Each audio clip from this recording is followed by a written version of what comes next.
Chopping it up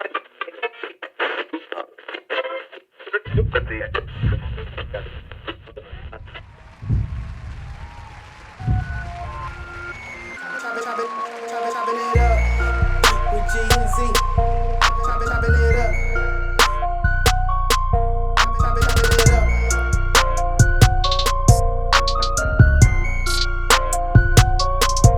Chopping it up. Chopping it up.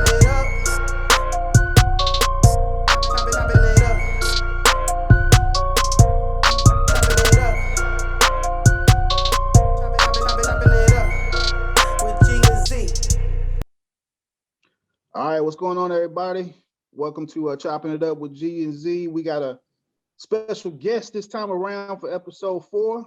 What's happening to our man, Etan Thomas? What's going on, brother? What's going on, y'all? How y'all feeling? Man, pretty Good. good. Frustrated about the Super Bowl last night. Trump won again. Whatever. You know what it is. Trump won again. I watched it in Spanish. I never got that worked out, Z. So we watched the thing in Spanish. So it worked though. Oh, I can do it. Oh man. Speaking of the Super Bowl, man, let's go ahead and jump right into it, man. Tom Brady grabs his 7th NFL ring, and on top of that, gets the MVP. Yeah. Tampa Bay Buccaneers gave a throttling to Kansas City. And I'm gonna start just saying Kansas City, man, because we can talk about that in just a second too. But to the Kansas City team, 31-9, no touchdowns by Kansas City at all. So let's start off with the game, man. I think everybody kind of got a chance to watch it. What'd you think, Z? What were your takeaways? Man, it just showed like Kansas City never adjusted. It seemed like they tried to do the same thing repeatedly the whole night and it never worked. I think the biggest takeaway is like you could have a great receiver, you could have a great tight end, you can have a great quarterback, but shoot, if they can't protect him or he don't have no time to throw the ball, it don't matter. And they were pretty much after him all night long with just 4 people. They really didn't blitz or nothing. They played the same defense for most of the whole night. So I think Kansas City lost on adjustments. They never adjusted the defense. Man, even my wife was like, "Why is he running for his life?" Like, man, it was terrible. I felt bad watching Mahomes actually just sit there and run like 30 yards backwards and just try to throw the ball somewhere. It was terrible. I mean, that line looked great for Tampa Bay, to be honest with you. I mean, it really was won with defense. I know everybody's going to give Brady all the accolades and all he's great, but really the game was won with defense. And that was really the key factor.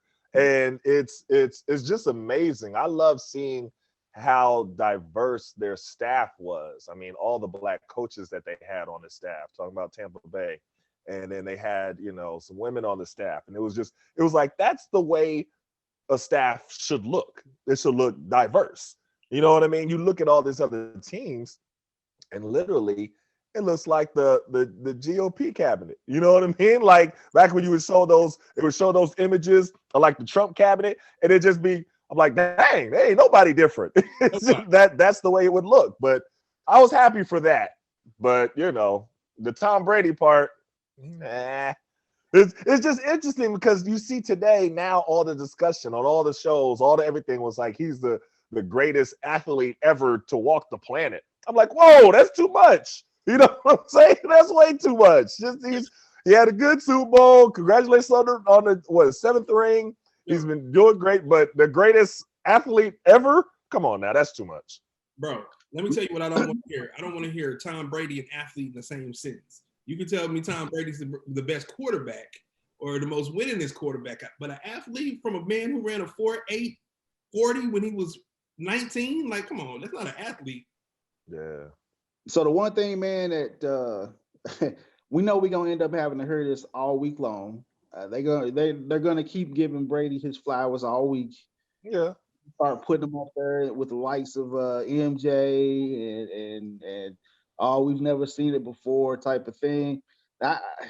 Man, as much as it's been documented, well documented, as much as I cannot stand Tom Brady for multiple reasons, I mean, I don't even want to go into it really, but yeah, the Flake Gate to his red hat wearing.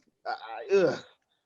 But I gotta say, man, I will always give the man his credit due when it comes to on the football field. Whether he's in the right place at the right time or his mechanics or whatever it is, man, he always seems to actually come out a winner. I don't know what it is, honestly, because it seems like every time he plays, the other team folds. I don't know what it's ridiculous, man, but I give him his props, man. 7 rings and going to the bowl game 10 times. Most players don't even get to see that one time in their career. So I'll give him some credit for that. But one thing I'm not going to be able to deal with is every channel talking about Tom Brady and massaging Tom Brady's ego this next week, man. This is going to be terrible. Yeah. But see, that's the thing. I'm okay with giving him his props on a certain level. You know what I mean? I just don't. The greatest athlete ever is too much to me. You know what I mean? That's too much. But yeah, give him his props now. I mean, they won. He's supposed to get his props, but just don't go overboard with it. You know what I mean? That's my thing. And right now, I see a lot of going overboard with it. Yes. Yeah, he's the best athlete. Come on, yes. man. The GOAT of all athletes ever. Ever. I'm like, wait a minute, ever? You talking about Muhammad Ali? You talking about, you know what I mean, Jordan? You talking about Serena? You talking about even Tiger Woods? You talk everybody? He's the best out of all of them? Come on now. Yeah. Hey, you know what? There's always the white man Z on top of this, man. This is their trophy right here. You know they're gonna eat this one up. Yeah. Let's be real about that. There's always that hey, he's the good old down to earth white boy. We want to give him that trophy, so will let them have a little shine right now. Yeah. You knew it was coming, though. You did. You did know. You did. But I got a question. I wanted to see. I don't know. Help me out with this because I haven't really seen. All right, Jay-Z. Okay, Jay-Z's with his, what is it called that he was doing last year with the new.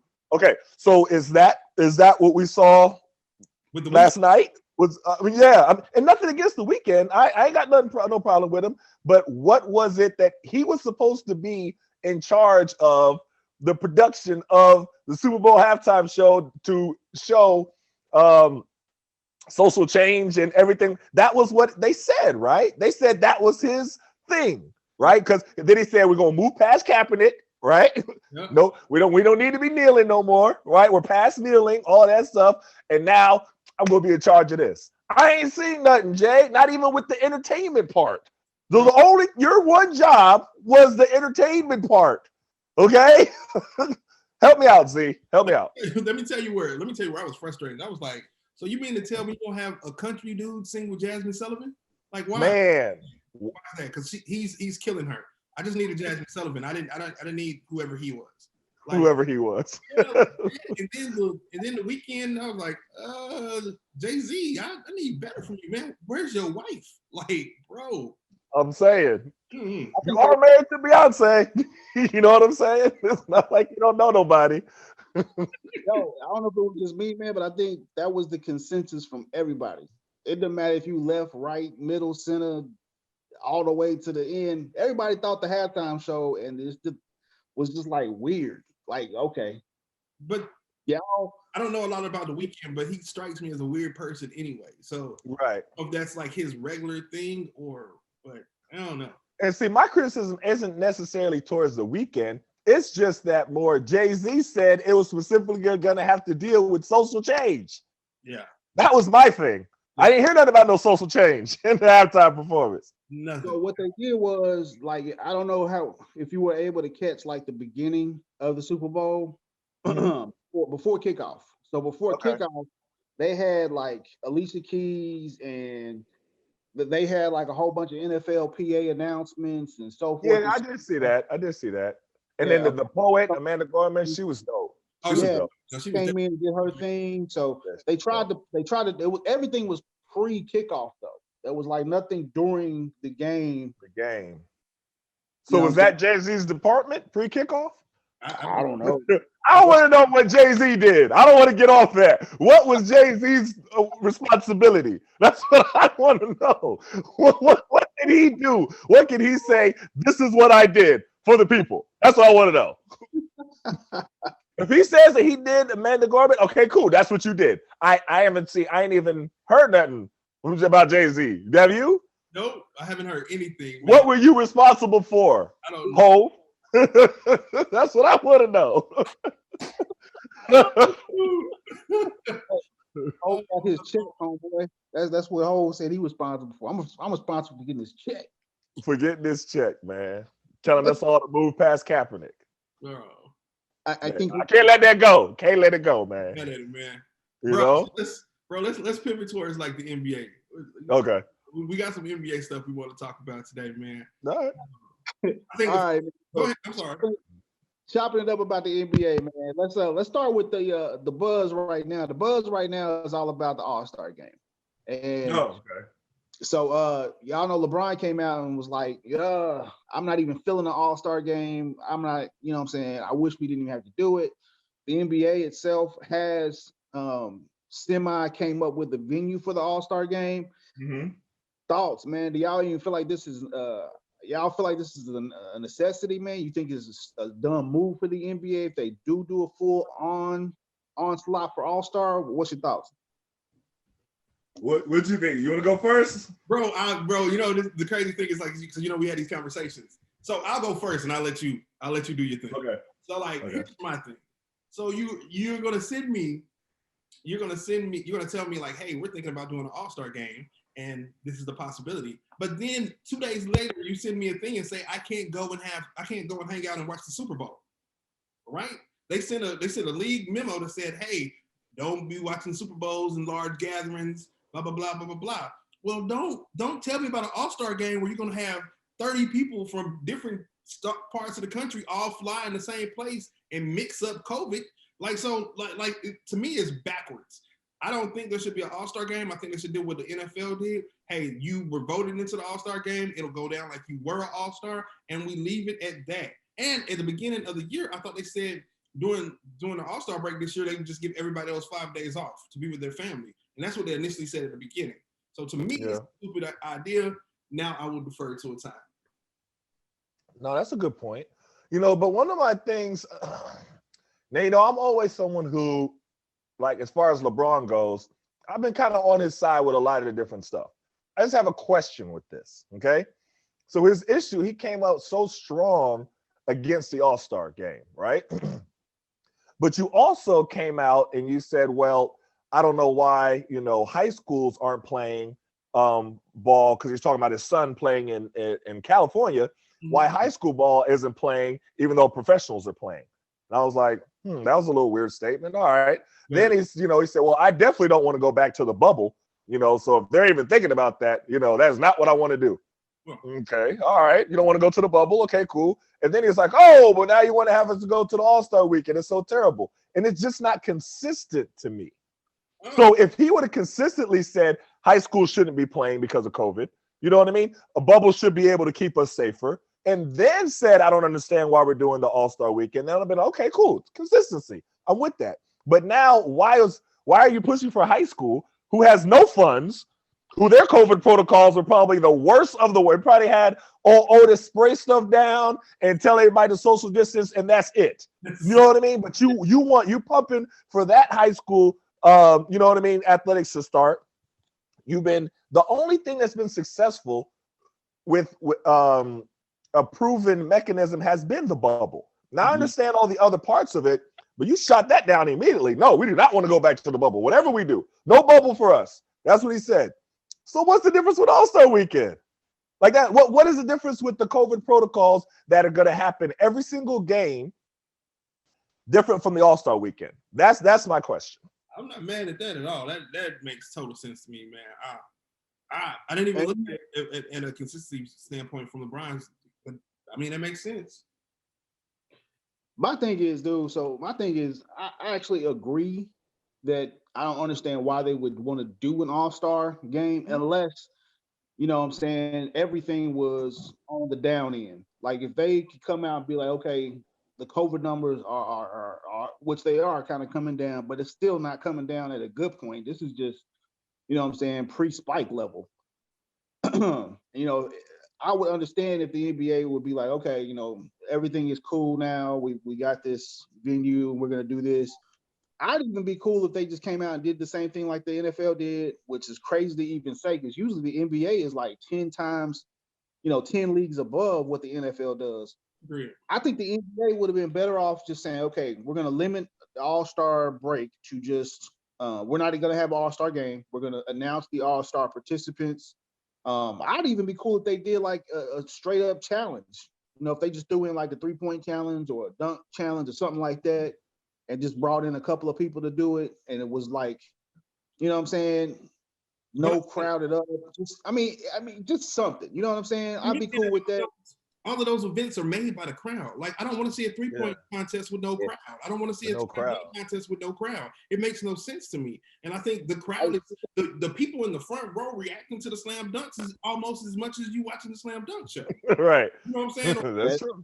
The crowd erupting when Steph Curry or Larry Bird hit 14 shots in a row, and you be like, ah, you know what I'm saying? That's what you are for. If we can't have that, why are we even talking about anything?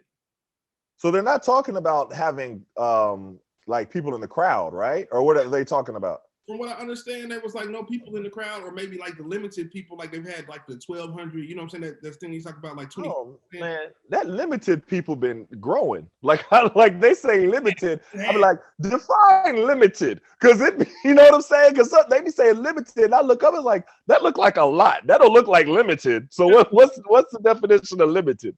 Technically, it's supposed to be 25% of the. It's supposed to be 25% of the occupancy of the building. Of the arena? Yeah, but like I think the game we talked about like on your show last week when we did the collision, Atlanta was supposed to have 1,200 people, and they ended up with like 1,900. You know what I'm saying? So like that's what it kind of seems like. It seems like they're saying like, hey, we're gonna have like 1,000 people, and then end up with 3,000 and be like, we just had a few extra. Like, bro, that ain't safe. Yeah. Y'all just keep on like, hey, they ain't looking. We're gonna put these extra people in there. Right. Hey, it seems like to me. It depends on who's paying. Who's paying. That's pretty much what it does, man. Hey, so well, let's talk about the NBA, man. Let's switch over from the NBA All-Star to the actual standings right now. Okay. And I want to get y'all's idea and opinions on, if there's any surprises out in the East or the West. I'm gonna start out in the West actually, because I feel like the East has kind of made its pitch. You remember for all those years, the West was like the dominant conference, and then the East was kind of like, you know what I'm saying, they almost there, but they have like that one or two teams out there that was just like, okay, that's the team right there. I think the East is taking control back of the dominance, man. So let's start over in the West actually. Right now, your 1 through 8 seed, you got the Jazz, the Lakers, Clippers, Suns, Spurs, Nuggets, Portland, and Warriors. And in between that, like number 3 or number 4 and number like 10 is only like 2 or 3 games. Yeah. So any surprises out West for y'all, man? What do y'all think? Man, I'm gonna just get this out the way before I hear about it. I tried to stand on the Lakers being all right with Marc Gasol, but man, it looks like bro, like I wanted to say like, you know what I'm saying? Like, and so the big thing for me was like, I was like, well, if he has a good game against Denver, I'll be able to be like, hey, look, he's there for the Joker, right? But he didn't show up. So like now I'm really there. Like we should have did better at center. I love how Trez is playing. I love how we're playing like overall, but we're dying there. Hold on, Z. I don't know if we put it. Wait, that may not have been on our podcast, man. It may have been text messages, but I could have sworn if they play Denver, Jokic would go off on him. And sure enough, the first time they played Denver, Jokic went ham on him, man. Yeah, I have nothing crazy. But yeah, you got nothing. Outside of that, man, like I continue to say, man, like Draymond Green has made Golden State look like a different team.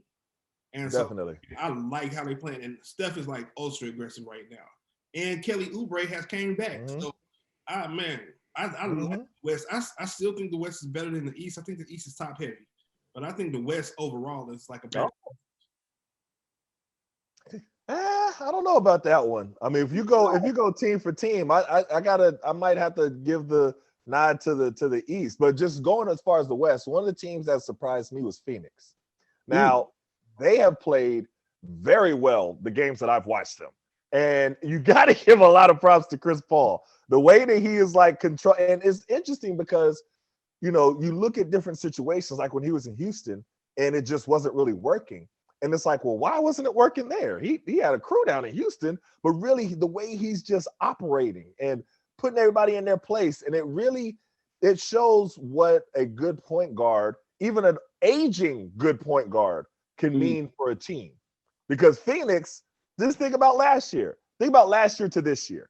A totally different crew. Now, yeah, they had a few injuries, but everybody had some injuries. Just consistently last year, they didn't look that great. You know what I mean? But I mean, now these cats look good. They look like they could hang with anybody who they play against, to be honest with you. Bro, so what I'm gonna tell you is, first off, I think what happened was Etan had that drug suspension at the beginning of the season last year, right? Yeah. And then they still had a team. They had a team, and they were like, "All right, Monty Williams is a hell of a coach." So I'm gonna say that to start off with. Great coach. But then what happened was, Etan came back, and we had the COVID, and they stopped. So when they came to the bubble, Phoenix was undefeated at the bubble. Like when they played at the bubble, they won every game. Like they were balling. And to me, it seemed like the only thing they did was added Chris Paul to their mix. And I think the different situation with Chris Paul now is there's every other place he's been, there's been competing stars. So there's big egos. And I don't think he gets along well with people. But here in Phoenix, and he started his career with Monty Williams too. So Monty Williams might be tailoring him to not be as aggressive or be as Chris Paulish as he is. But okay. Bro, I believe. We talked about it on the first show. I said, man, Chris Paul is going to be amazing with them because he has Etan moving. He got Etan moving. Booker looks great, and they look like they're listening to him. And so I don't know if he's calmed down his approach because everybody says he doesn't get along with people. So I don't know if he calmed down his approach some, or he has a young crowd that's eager to learn and want to be great, or it might be a combination of both. But they do look great.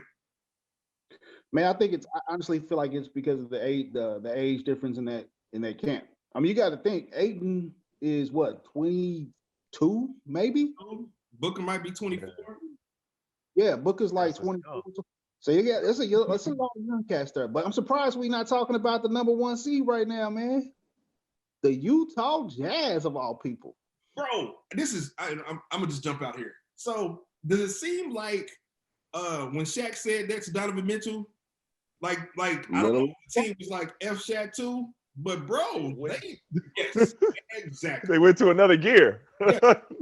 Like F you, Shaq. That's what it seems like from the Utah Jazz as a collective.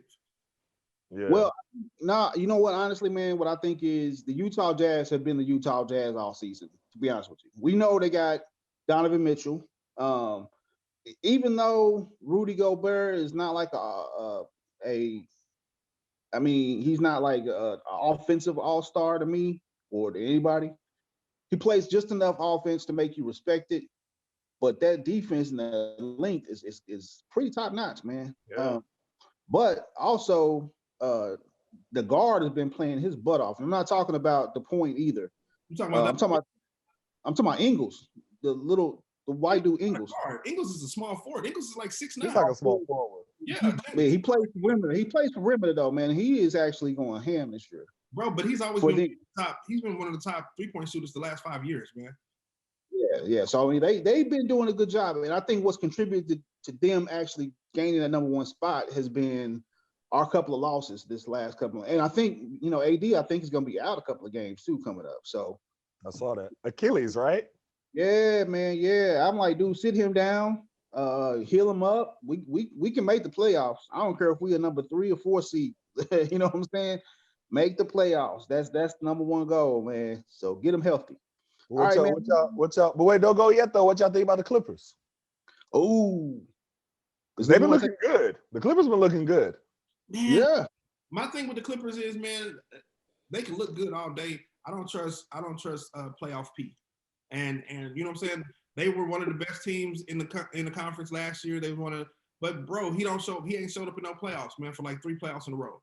So hey, listen, it's like to me right now, he's Chris Paul. He's Chris Paul and he's James Harden. Like When is it in the playoffs? All right, listen, man. I gotta say, and I would never support talking about somebody else's podcast on our podcast, but dude, one of the best interviews I've ever seen Doc Rivers give. And he talked about that team that was in that bubble last year. He said that the bubble killed that team last year, and that's the reason why the Clippers played the way they played. What's the podcast? All the smoke. All the smoke. I mean, you set it up and you never said it, so I just learned to.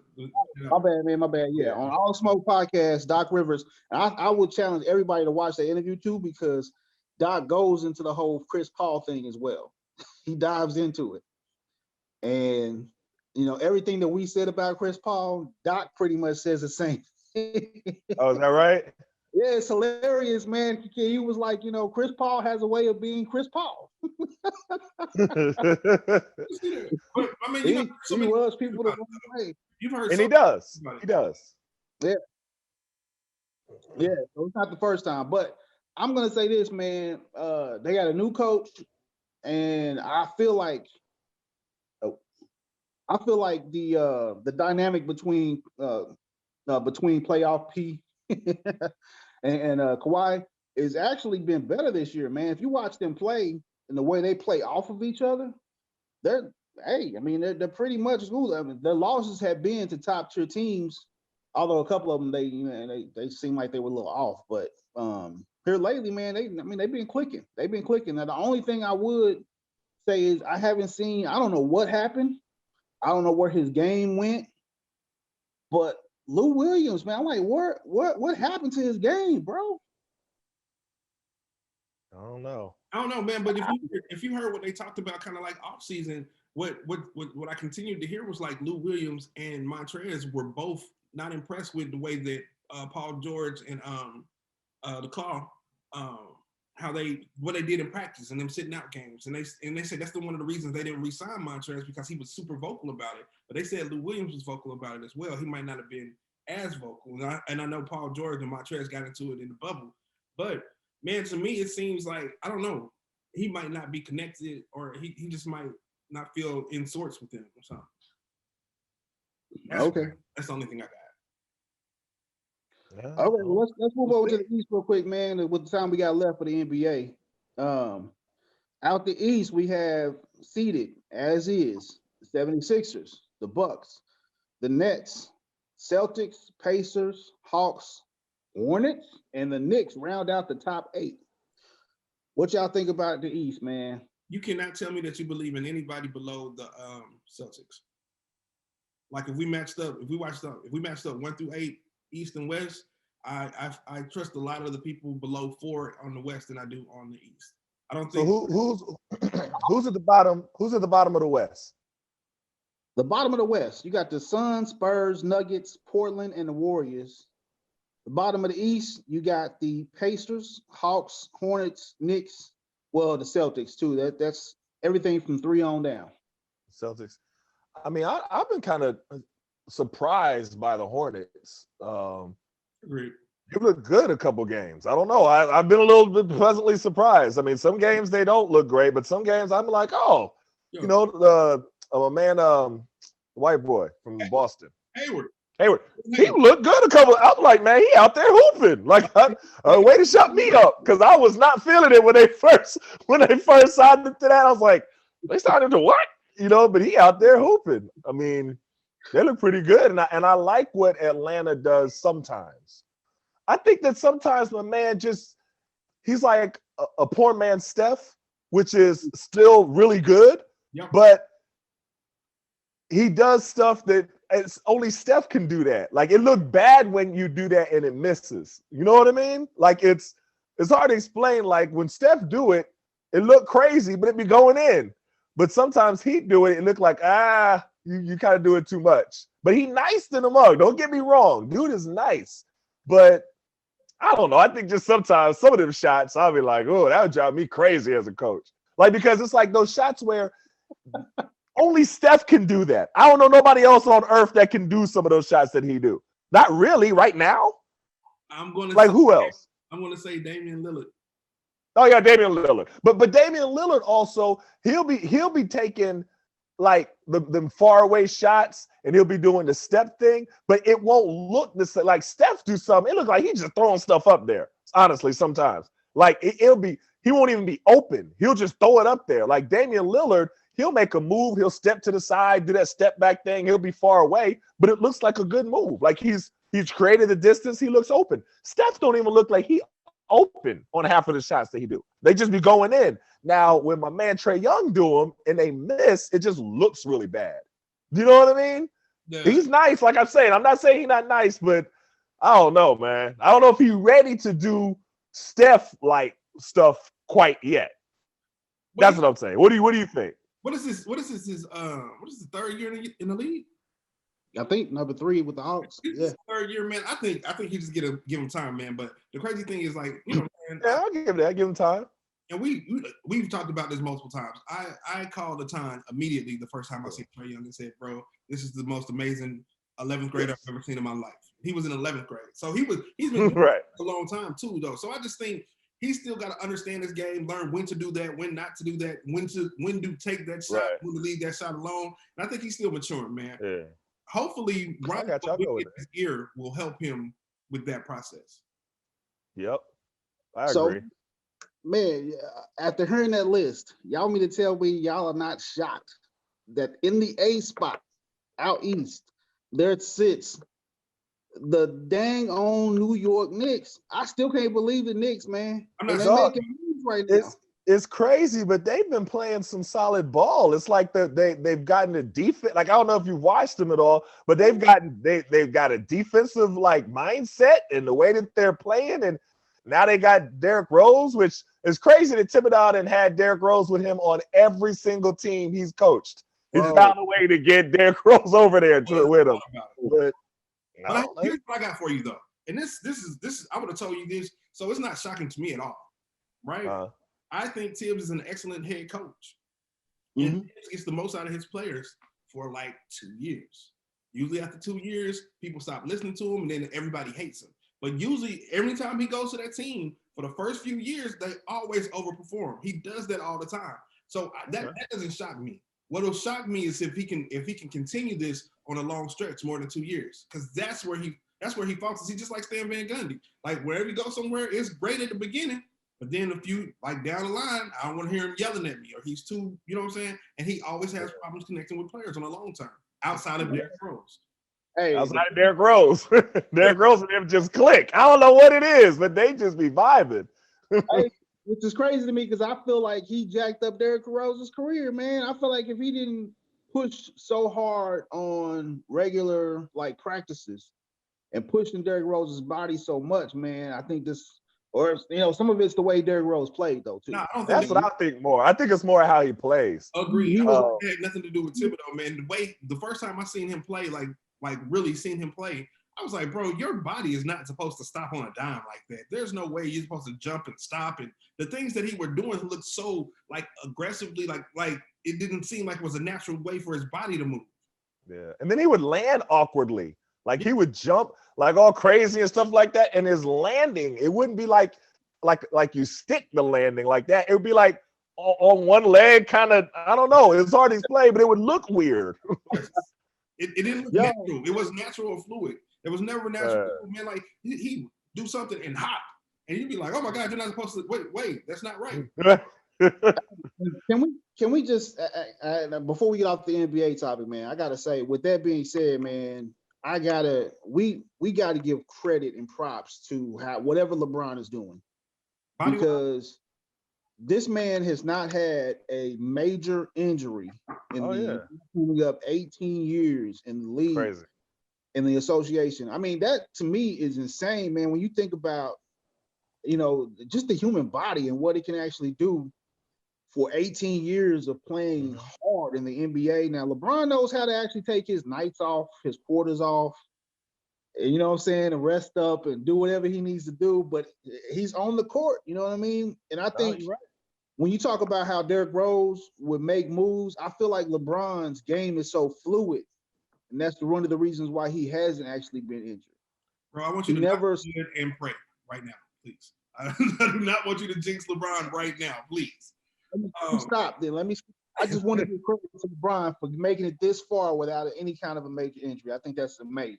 No, I definitely agree. I want to hear what y'all think about Brooklyn and Philly though. Like I want to what y'all think about Brooklyn when they get everybody back. Well, KD's out with COVID for now, and I don't really understand everything that happened. But when they get everybody back, how have you been impressed or not really impressed with Brooklyn? Man, I have not been impressed with Brooklyn. I've been impressed with their scoring. They've had some great games. They beat the Clippers. They played well against a couple of good teams. I knew the other day when they played the 76ers, I told my son, I said, man, the 76ers is going to kill them. Right now, if they had to stop and play the playoffs right now, the 76ers will come out of the East because they know how to play defense. Doc has got them boys humping. I feel like they are the number one seed out East. I mean, like by a full stretch of the imagination, because right now there's no inside game for the Nets. They have nothing inside. When you watch their games, they're out rebounded. They're out. I mean, they can say they play defense at the right time, but teams are like literally locking their lips and being like, yes, we're about to play the Nets. We're going to score 140, 130, 120 tonight. They can't keep anybody below 120 points, 125 points. They have to score 130 to 140 to win, which is not, I'm saying for them, it's not hard, but still in this league, man, when you make it to the playoffs, you got to have some defense, man. Right now, they are struggling on the defensive side and on the boards too. Bro, I think Brooklyn they'll figure out something, man. They still got some slots available, man, and they'll figure out something to get them some defense and some rebounding, man. I honestly think if they get they were looking at JaVale, Andre Drummond, JaVale or Drummond, you know what I'm saying? One of them that'll take care of. If they get Drummond, that'll take care of. You know what I'm saying? Oof. But let's talk. But and not to veer too much off, but let's talk about what does Doc Rivers have that he can make Tobias Harris play the way he plays. So man, he talked about that in the interview as well. Like this is not the first time he's actually coached Tobias. No, he coached. I didn't know he was an all-star in LA. With the Clippers, yeah. He coached him a long time ago in like some kind of a freaking AAU thing or something, I believe, is what he said. So he has like a relation, and he said this, and I'm gonna try to quote him a little bit here. He said the first time he walked in to the 76ers practice and he watched the scrimmage, Tobias got the ball on the outside and started trying to do some like dribble through his legs hoop thing, and he said, whoop, stop the play. He said he grabbed Tobias the first time it happened and was like, nope, this is not what we're gonna do.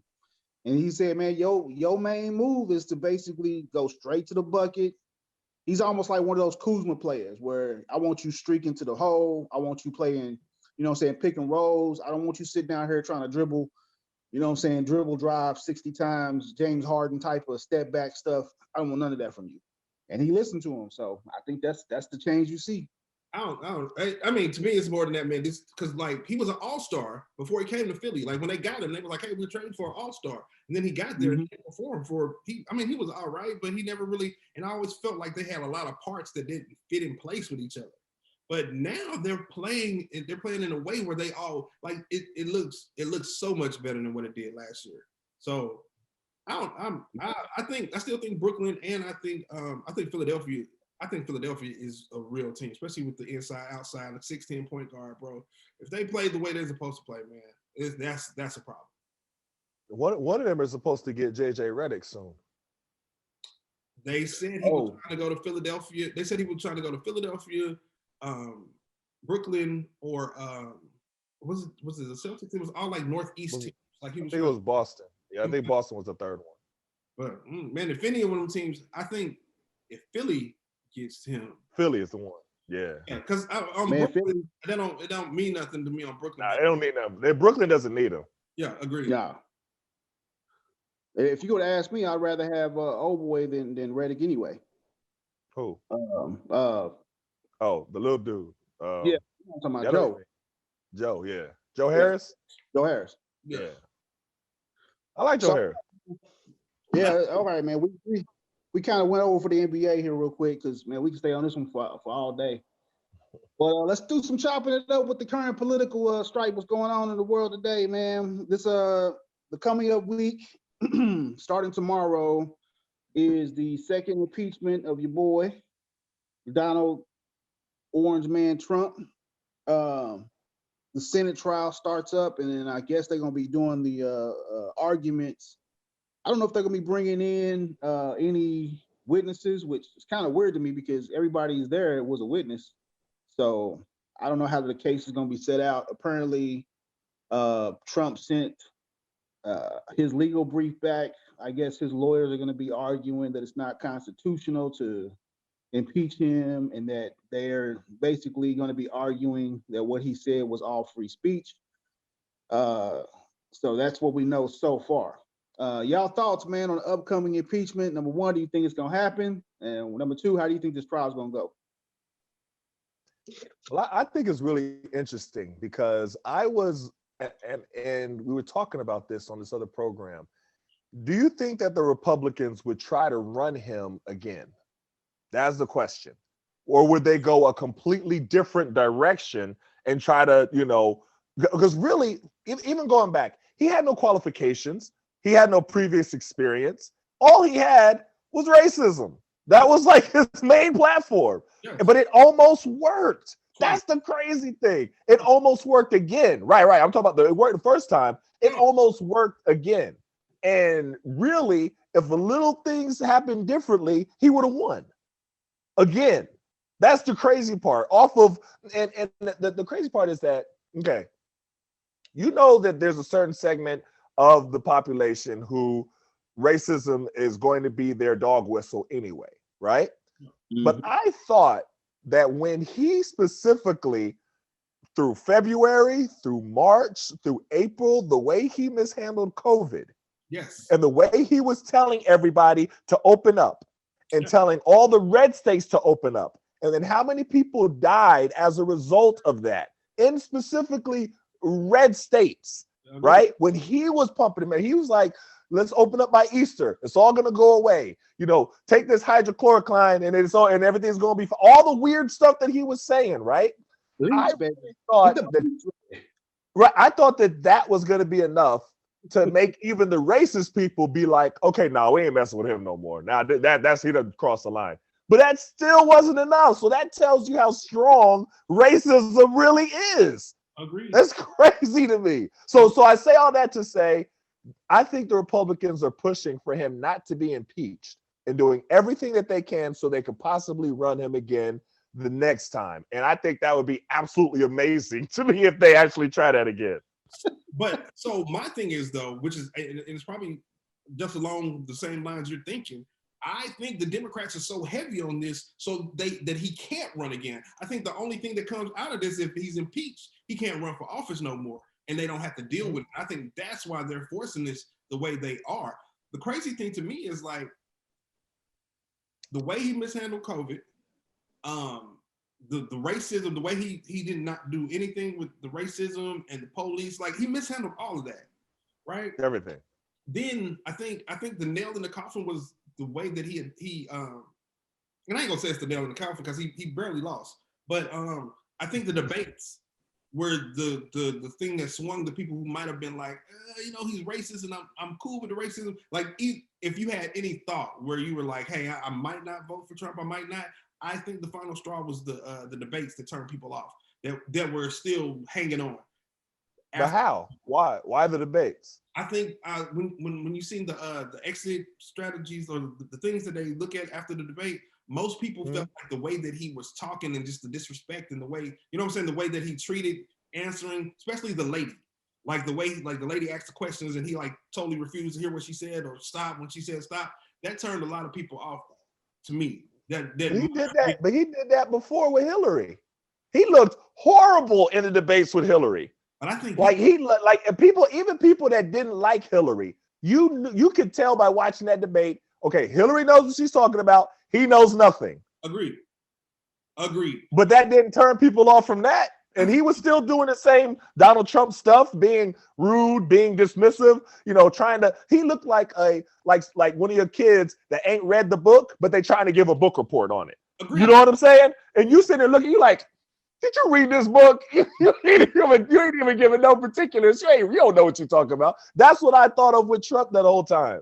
But so like to me, I think it was small enough a shift for the people that might have been on the fence, who the COVID had them maybe thinking like this. You know what I'm saying? The way he actually did COVID with opening it up, that kind of stuff. I think that's weighed enough for Biden to win. I think honestly, and Stacey Abrams, like she played a major part in everything right now. She should be. So can we just say that, let me just say this, man, and I gotta actually, and this is just for me trying to say the same thing over and over again for the past 4 years. Part of what Donald Trump represented to a lot of people was the race thing. Mm-hmm. Every one of those dog whistles he sent out was turned into a big old bullhorn. Like, people who are racist knew exactly what they were hearing from Donald Trump. Agreed. I think what took most people by surprise was that no matter what, no matter how racist he was, the GOP or Republican base still supported him like 95, 97% of the time. Right.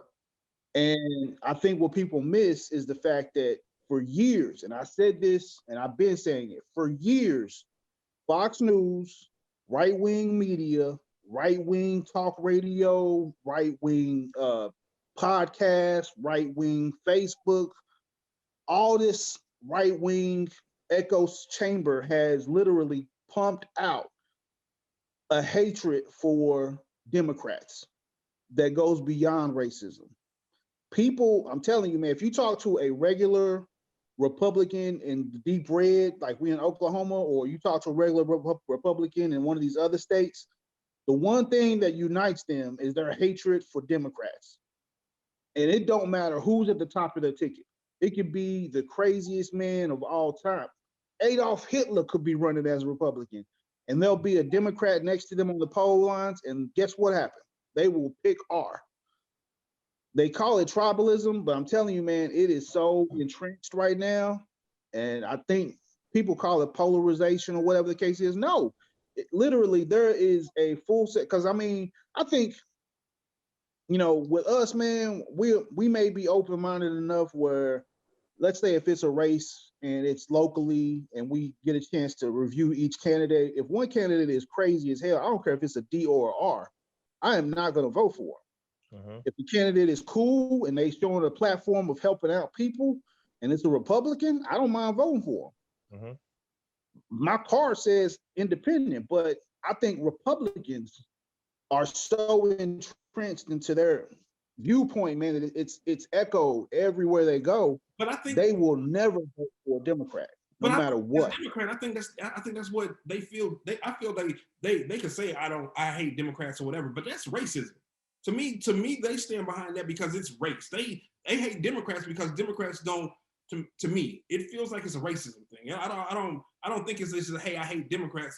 I think they do hate Democrats, but I think they hate them because they're black or they're minorities or they represent LGBT. You know what I'm saying? Like whatever it is, they don't like it. So they say I hate Democrats, but that's like really racist to me. No. What I'm saying, man, is that it trumps the racism part. Like there is a huge portion of the base that it is. It's all about, I don't want people to have more than me, or I don't want to see, you know what I'm saying, LGBTQ people coming up or whatever the case is. When these people, like for instance, and you probably hear this in the upcoming impeachment, but when they interview these people and they literally, and you hear Donald Trump say, you know what I'm saying, stop the steal or you're going to lose your country. That's a dog whistle on one side where the Proud Boys or the whoever they are here, and they say, yeah, we don't want these, you know what I'm saying, another one of these niggas up here like Obama or whatever the case is. But there is another portion of people out there who literally feel like my gun is going to get taken away. They're going to change this into a socialist society or whatever the case is. And it really doesn't have anything to do with race. Some of it does, but a lot of it doesn't. They've been spoon-fed this for years, man. I'm not talking about the last couple of months where Trump was talking about stop the steal. I mean, for years, if you watch Fox News on a consistent daily basis, they're saying stuff like your guns are going to get taken away. They don't want Jesus in you know what I'm saying, in your classrooms. They hate Jesus, therefore they hate you. I mean, this is the type of stuff they're being fed on a daily basis. And to me, that's the reason why they had January the 6th. You know what I mean? It radicalized a whole big portion of their base. And now they don't know what to do with it. I think one of the things that you mentioned that it's been going, you go back to the Reagan years, the Bush years, like now they want to look at people with nostalgia. And I was like, but Reagan was racist. Bush was racist. All of them. Now they might have said it a little bit more cleverly in their delivery than Trump, but they're actually saying the very same things. They're championing the very same part. So when they talk about immigration, when they talk about, who's coming, it's like this white fear that, okay, they give you somebody to fear and to hate. So they're talking about, oh, these Mexicans are going to come over and take all your jobs away. Yeah. You know what I mean? Like these foreigners are going to come, and that's the reason why that you're in the situation that you are, and is because of these brown people over here. Oh. And they're doing it now. Trump just didn't do it with any kind of. Have you seen the movie 13? With Denzel Washington's son, where he went undercover with the KKK? Oh yeah. I still haven't seen the movie yet though. What's it called? It's called Black Klansman. Black Klansman. Did y'all see that? I did. I haven't seen it yet. Oh man, y'all got to see that movie, man. It's honestly great. There's this part in the movie where they're talking about David Duke, and he's like, well, David Duke is different. He's not like, the wearing the hood. You never see him in that. You always see him in a suit. And he has these political aspirations, and he wants to be able to translate a lot. Like he's basically breaking down everything that Trump is. And so, but it's set in a little bit further, the time period is a little bit further back. So he's like, and Denzel Washington was like, no, the country would never go for somebody like that. That would never work. It was crazy the parallel that but literally he described Trump to a T. You know what I mean? Talked about the policies that he championed and the way that they would hear it. And he doesn't look like and it was really, this is a really good movie. Like y'all got to see it. But that part is what Trump ran on, and it worked. He had no other qualifications. He had nothing else. He had never held an office. He was never even involved in politics in any level. Local, like they was going back to any time. He was never even a student council in his high school. Like never, nothing. And then he was the president of the United States because he ran on this. Yep. And that's the part that tells you where we are. Because after Obama, there was a whole lot of talk about saying that we was in a post-racial society. Things were different now. So now we have a black president, so racism is no, but they kept saying it like all the time. Yes, and I was just like, what are y'all talking about? Like that's not post-racial. You know what I mean? Have y'all heard Fox News talk? Like, you know what I mean? All you gotta do is click on the Fox News and you see, and like you said, people are literally watching that nonstop and being programmed. Agreed. And it's like a cult. And they're saying things that have absolutely zero basis factually. Agreed. They are completely incorrect. And they say it over and over again. And then people like believe it. Like, yeah, okay, they do want to take all our guns away and then give them over to the Mexicans. You know what I mean? Or something crazy like that. And have you heard the thing where they was talking about that there's this like this Jewish space laser have you heard that? It's all on Fox News. They were talking. They actually believe that. The lady. Okay, so that what's the lady? The lady, the weird senator or the weird Green. Marjorie Green. Let's get into her. That's actually what was our next topic on this, man. So she's the congresswoman from Georgia, who was the QAnon kind of sympathizer, maybe. If you watch her stuff, she pretty much was a QAnon member, but she'll just say, I just sympathize with them or whatever this case is. So they did have a vote and they relinquished. How in the world she even got she got there? Committee. How she got there is the question. The thing is, did you see her behind the shooting victim? Did you see the video of her questioning the shooting victim? And then says, like, bro, for her to actually hold a public office and her say the things that she says is amazing. It's mind blowing to me that she can say the things that she say and nobody be like, no, there's not a giant Jewish laser in the sky that is, you know what I'm saying? Oh, that don't even make sense. Like, right. The giant Jewish laser. That's what they said, man. bro. That's what caused y'all are tripping. That's what caused the wildfires out in California. Yes. You know what I'm saying? Don't y'all know anything about the Rothschilds, man? The Rothschilds own it. Bro, that's the whole thing. They were shooting lasers from space. Lasers and lasers, Oh, all okay. kinds of lasers. Like, bro, what is the world? Like, and so Hey, like, but and she's like the people that we talk about, the people that we were talking about, that's her. That is her. She is a racist. She does, you know what I'm saying? She subscribes to all the wild theories. You know what I'm saying? Like she's on OAN and Newsmax. She's one of the people where they like Fox News is too liberal for her. You know what I'm saying? She's one of those. Yep. You're right. hey, so what do you think is gonna happen with the party, man? I feel like the Republican Party is right now. They're like half of them. I bet you more than half of them behind closed doors are like, this lady crazy, but they can't really do nothing because they didn't push their supporters so far to the right that they can't get elected without it. So it's kind of crazy, man. Because I honestly do feel like more than half of the Republicans hate Trump, but they can't say it because they gotta have his people. You know what I mean? They gotta have a vote.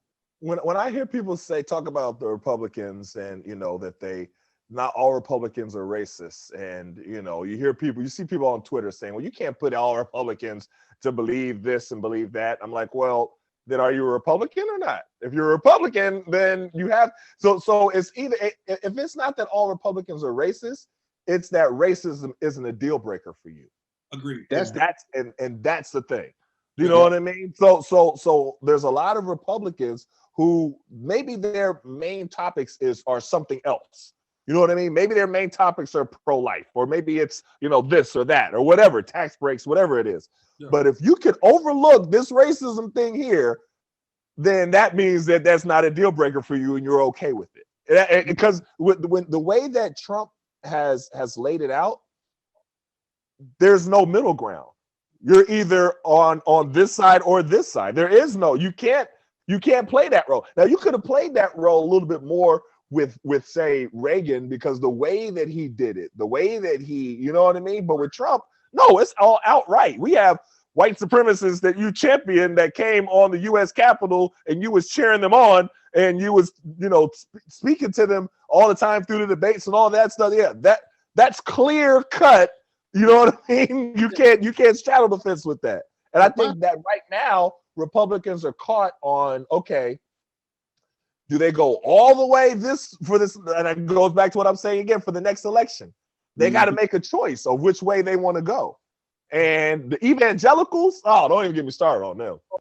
Don't even get me started on the white evangelicals. You know what I mean? Because that's a whole different thing. We can have a whole show just about them. You know what? We actually do need to have a whole show dedicated to what white evangelicals and dude. So much. Nosy, because there's so much I can say about that. So much. I'm gonna go ahead because I think we will continue to go this way. So let's transition to like our culture portion of the show. So we were supposed to actually talk about American Skin today, but I didn't watch it. So yeah, I haven't seen it yet. Yeah. So and then it was that weird thing. I think me and Gerald talked about. It's that weird thing with Nate Parker where you always feel like he had that scandal in the past, so you kind of. So I got a problem with that though, man. To be honest with you, with the scandal, because it didn't. That had the timeline of it. He had done a lot of movies before that, and then when he do the Nat Turner movie, now all of a sudden the scandal from a long time ago come back, but he did movies in between that. Yeah. You know what I mean? Like I was like, okay, but and then you look at the like the facts of it and everything going out, you're like, wait a minute, this is. I don't know. That I didn't like how that whole thing happened. I'm gonna be honest. Don't touch it. Now I'm gonna tell you that. I'm not gonna touch it. But like the thing is, we didn't watch. You're not gonna touch it? No, I'm not touching that at all. Not touching it at all. No, why you want to touch that? Z said, I'm all the way hands off of that. Nothing to do with that. But hey, we don't want chopping it up with G and Z on the Me Too Movement podcast. On the Me, okay. On NBC Nightly News, this is one of them. This is one. But back to the thing. So we didn't end up getting to watch what we wanted to watch, man. So we really kind of want to talk about, like, if there's anything that you're watching you really wanted to talk about, or anything you're listening to. I'm gonna go back and start off, man. Like, I'm still on the Jasmine Sullivan, like 100%, man. I love the album, so I've been listening to that a lot. And then the crazy thing is, I started WandaVision last week and was super confused for like 2 and 75%, like 2 3/4 of a show, and then at the end. It changed, and like, bro, episode 4 and 5 was like amazing, and like at this point right now, I'm like, when is WandaVision coming out?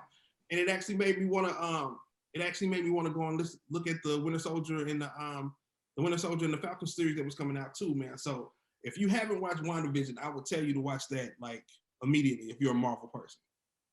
That's what's up. No, I haven't checked it out. I started watching Snowfall. And I heard people talking about it all the time, but I never watched it.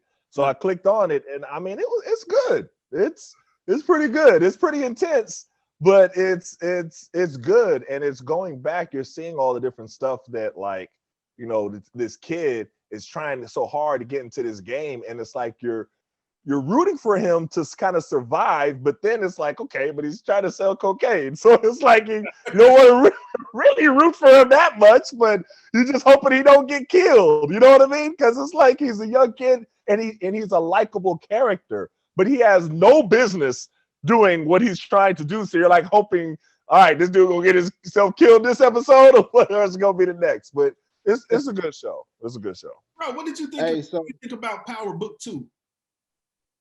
I liked it. What you mean? You didn't like it? No, I did. I was like, man, like Tyreek. Like, I'm cheering for Tyreek. I hated Tyreek for 6 years. Yes. You know? I was actually cheering for this dude after hating him for years with Power. It's crazy because people, you know, so you in that the Black Netflix group, right? So you be seeing this stuff that people say.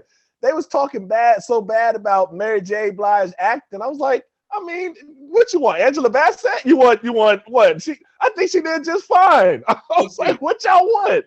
You know what I mean? You want Viola Davis? What, you want Viola Davis level acting or it's garbage? Like, she did just fine. She got a full-time career doing something else. This is a second gig. This is not what she owned. You know what I'm saying? Home. Yeah, I thought she did just fine. I thought she did just fine. Great to me. I was cool with her. Man, they put her in a believable role, and she was believable. So that's what I'm good with. Yep. I liked it. I'm waiting for the next season to come out. I thought it was good. Brown was crazy. I was like, Bobby Brown is wilding out. What is he doing, dude? I know. Yeah. I know. I see him as Bobby Brown through the whole thing. Yes, bro. Through the whole thing, I was like, he was Bobby Brown to me. I actually watched the movie. I'm sorry. I was gonna say I actually watched the movie the other day, and the dude who played Johnny Gill in the New Edition stuff, I don't know his name either, but every time I see him, I'm like, oh, that's Johnny Gill. Look at Johnny Gill. He's Johnny Gill. No, man, I still can't get into Power Book, man. And the reason why is because I cannot transfer. Let me before y'all say anything, man. He killed his daddy. I can't support him, no matter what. He killed his own daddy, man. How am I gonna support? I don't care if it's a character or not. I think Ghost might come back though. To be honest with you, I always felt okay. So I think Ghost might come back. Don't be surprised. We'll see. Well, maybe in the Tommy one, man. And the Tommy one, I probably will be cool with. But bro, you gotta watch. So, man, I gotta say, I was able to watch American Skin over the past weekend, and I don't want to give out, you know what I'm saying, or ruin it for y'all when y'all gonna watch it. But I just gotta say, it was actually a very powerful movie. The premise of the movie, I mean, because you can watch a trailer and get the premise of the movie. The premise of the movie is Nat plays African American father whose son is him and his son are driving. His son gets shot. Officer involved shooting. His son didn't have a weapon or anything like that. it's kind of snatched directly out of last year, pretty much. So basically, you know what I'm saying, the father has to watch his son getting shot by a police officer and dying at the police officer's hands. The police officer gets off scot-free, no charges, of course. And the movie basically just deals with how Nat Turner actually, Nate Parker's in how it. he basically reacts. Yeah. And so I don't want to give away exactly what happens or nothing like that, but let's just say he reacts the way. I think that's one of the reasons why it was so personal for me, because we're all fathers here, and we can all at least adjust our minds and think like, how would you feel if your son or daughter, you know what I'm saying, was in this? You know, how would you react? And you could feel exactly what he was doing and why he was doing it. I'll just leave it at that. It was an amazing movie. So yeah, I would definitely advise watching it. The other thing, man, is bro, for some reason, I actually picked it up and started watching The Wire again. Z, I know you haven't seen this, Yeah. but good Lord, this is the best series ever in the history of series, man. You have got to watch The Wire, brother. You ain't watched the Z? I ain't watched none of The Wire, bro. And I think where it is like, to me, like, you know what I'm saying? You watch so much other stuff going on, man. Like when I see like it's like 6 seasons or 5 seasons or anything more than like 2 seasons, I feel overwhelmed. And I'm like, I just don't want to go back and watch all those shows. Like, so it's like a thing where it throws me off, man. When I see that, I'll be just like, it's too many episodes. It's just like, man, I went to one of my homeboys' house and he was watching what's the motorcycle? Sons of Anarchy. Man, and he was watching Sons of Anarchy is good.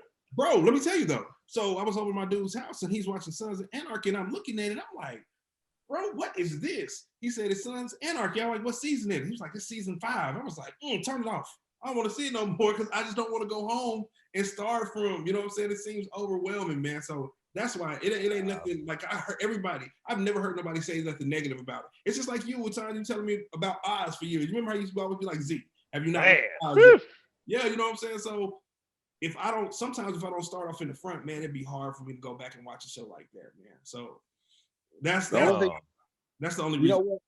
Z, we're gonna dedicate a week in for you to start this, man, because you gotta be able to watch this, dude. This is like to me, The Wire is like earth-shattering, mind-blowing, like it's a lot. It shows a lot. I mean, when you really want to get an idea of how a city it looks, or I don't know how he did it, man. He literally took it from like street level to city council level to state governor level, and it all meshed into one. And you can just get a real visual of this is how a city operates. Bro, you know what I mean? It's crazy.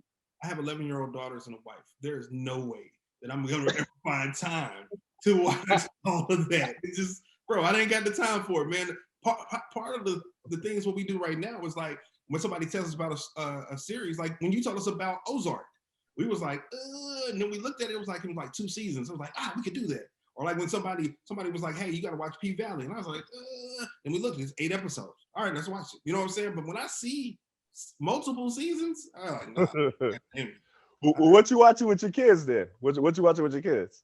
Man, my girls are like all over the place. So they like during dinner, they do black sitcoms. So like I think right now they're in Blackish, but they've watched Sister. You remember when I hit you? I was like, Nikki's on Sister. Crazy.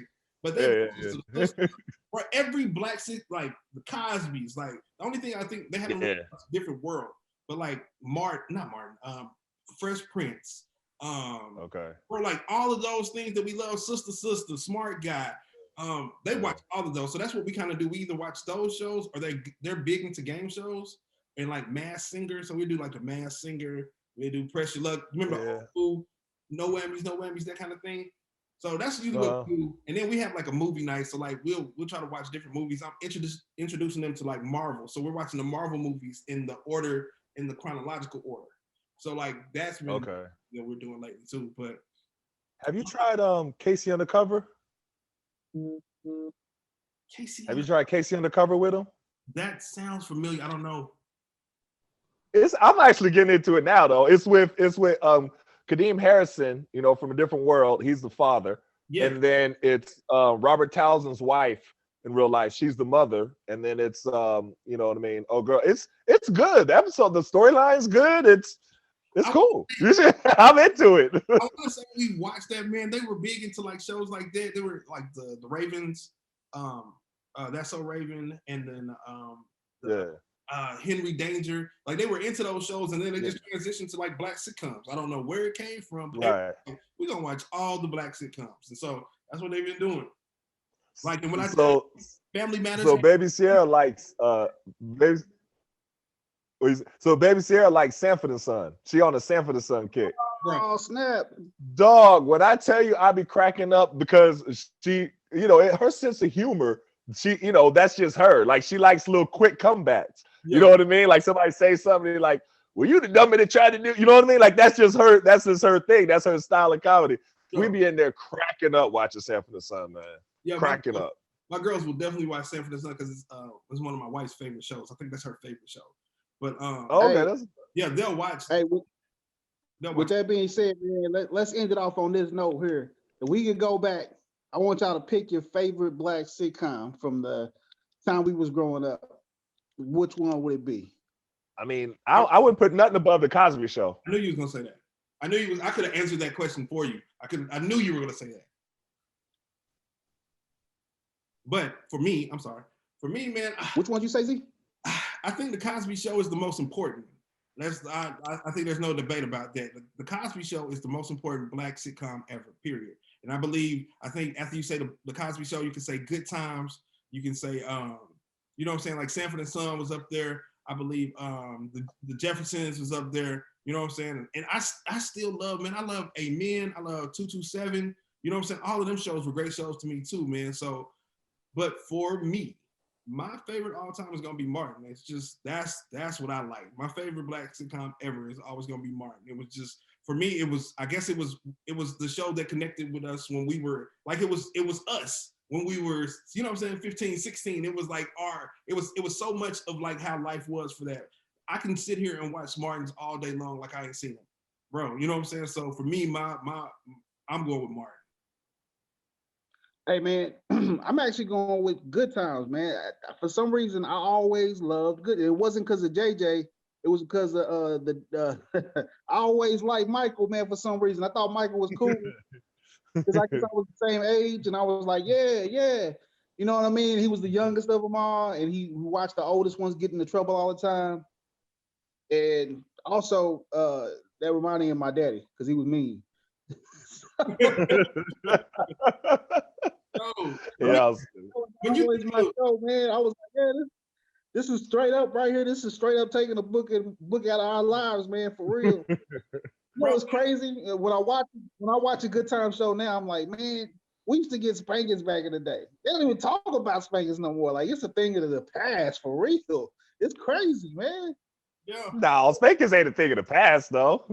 Cats don't be getting spankings no more. No, you do not touch your spankings no more. You said what? Oh well, we don't have that rule. We don't have that rule here. I think what it is right now, it's the crowd is so much, you know what I'm saying, anti, like, man, you know what I'm saying, a lot of the stuff that was regular when we were children is not regular no more. I think, you know what I'm saying, I think at some level you still, you know what I'm saying, you still spank your child, or you know what I'm saying, like that thing. But I think there's a fine line. And I think what happened, and I'm not a specialist or nothing like this. Just imagine how many times you got a spanking when you were younger, and somebody you got a beat. And I think a beating is different than a spanking, though. I think they're two totally different things. And I think they're starting to group those is the same thing. And it's and they're not the same. Agreed. Yeah. But I think they're not the same at all. That's what's going on currently in society when you talk about spankings. Because I mean, you know what I'm saying? Some of the things. That's a good point. Some of the things we saw when we were younger, that shouldn't have happened. The race car tracks, them extension cords, a lot of that. yeah. No, I don't do all that. I don't even have that in me to do all that. I think it all gets lumped up into that, and I think that's why. Okay. Talk about the spanking. If you ask anybody from my generation, man, about a switch and go get your own switch, everybody knew what that was. Now these kids don't know nothing about switches, bro. That was terrible. They shouldn't. Yeah. They shouldn't. A child shouldn't know about a switch. Yeah, a switch is kind of too. See. My mom had a paddle, like a fraternity paddle. She had a paddle. You know what I mean? And you get like a controlled swat, maybe a controlled 2 swats. And then that's it. You know what I mean? Nice, controlled. You know what you did. You know what you did that equals a swat, and that's it. I can't just be, just like with a switch. And heck, no, I don't have that in me. I ain't never done that. People struggle with it now, man. Bro, my mom was the one who did all. I think my daddy spanked me maybe twice my whole life. You know what I'm saying? And he was very like, this is what. But my dad was very like, even with my mom who did it all the time. My mom was like, this: you can use a belt or your hand, and you can hit them on their bottom. Do not hit them in their back. Don't hit them on their legs. Like he was very specific of what. And right. That's what my mom did. But man, I tell the story all the time, man. My first time in Tulsa, we went to one of my cousins. We went to my grandma's house. My cousin got in trouble, and her mom was like, "Pull down your pants," and I was like, "What is this?" Like, I would have sat in the corner. Man, y'all ain't gonna be whooping on me today. Nope, I will not have it. And that kind of thing was out. That's what I think people equate when they talk about spankings and beatings. Is because you've seen them. We talk about the race car tracks like, and like that's natural. You know what I'm saying? So that's probably why that is. I think that's a good point of lumping it all in together because it's definitely different. Like I never did no beating or nothing like that. Heck no. Hey man, I don't remember. No, I don't remember what teacher it was. Mr. Richardson, that's what his name was. Back in school, we used to have a paddle on the wall. And it was the one with the holes in it. Yeah. We used to call it the paddle of the suction because we felt like if he whoops you with it, it'll suck it. Pow, pow. Yeah, man, that was crazy. Back in the day, man, you think about some of the stuff, man, you like nowadays that would not fly at all. Nah, it wouldn't fly now. Especially the way the parents are now, man. They be up there. Whoa, right. They wouldn't fly at all. At all. All right, man. So we gotta end it off on that note, man. What's crazy though, too, I forgot to mention, man, the Cosby Show. My favorite episode that I watched just the other day, I saw a clip of it. I can't remember what group it was in, but it was the one where they were all having a baby. Yeah, I remember that one. that was one of the most hilarious ones to me, man, when I was little. I was like, oh man, that's crazy. No, it'd be funny to me because we be watching, because the girls love the Cosby Show, right? So we'd be watching it, and Imani be like, what is wrong with Vanessa? Why she keep messing up? Like the way that they be chastising the kids on TV. And me and Nick can be like, oh, really? You know what I mean? Like they can see it on TV with us. It just be having me cracking up, man. What is wrong with her? Like she need to be punished. I was like, okay. So like I tell you, my girls be there in these sitcoms and it's just crazy. And man, we was in here one night dancing and Kayla just started doing the bankhead bounce. And I'm like, what? Where'd you learn that? That was sister to sister, right? Sister to sister. I was like, yeah. That's hilarious. But man, hey, before we get off of time, man, tell them about your stuff. Let them know where they can see you at. Okay, yeah, I got the rematch on basketballnews.com. Just did an interview with Matt Barnes. Came out pretty good. So I write a lot of articles for them. So they let me kind of do my thing. I write for the Guardian sometimes. So they let me kind of do my thing as well. Just gonna keep on pushing and keep doing it. There's a whole lot to talk about. And I like that we have these kind of platforms. We can have these discussions. I mean, we talked about everything. We went across, and that's what I was saying when y'all came on the collision. We covered a lot of ground on here, and it's good because sometimes they try to pigeonhole people like they can only talk about this or they can only talk about this. But y'all went from, we went to politics, we went to the culture, we went, you know what I mean, the NBA, we talked about the Super Bowl, and that's what's up, man. It's a good show y'all got, man. Well, thank you. Appreciate it. Appreciate it. Definitely. Hey, for all those who actually, for all those who are watching or who have watched us, please subscribe, and share our podcast to other people. We're trying to get it moving as much as we can. So we appreciate you being on, brother, though, for real. Thanks a lot each time. No problem. All right, man. Thank y'all. Appreciate it. Important words, brother. No, man. I just, like I said, man. We appreciate all the feedback. Everybody subscribe and continue to subscribe, continue to share. hopefully we'll have a time on here more frequently, and we want to start getting to probably where we have more. We're trying to have like a guest at least every episodes, man, too. So it's just not the same thing all the time. But definitely, we appreciate you, man, and thank y'all for tuning in. All right, man. Y'all be easy. All right, thank you.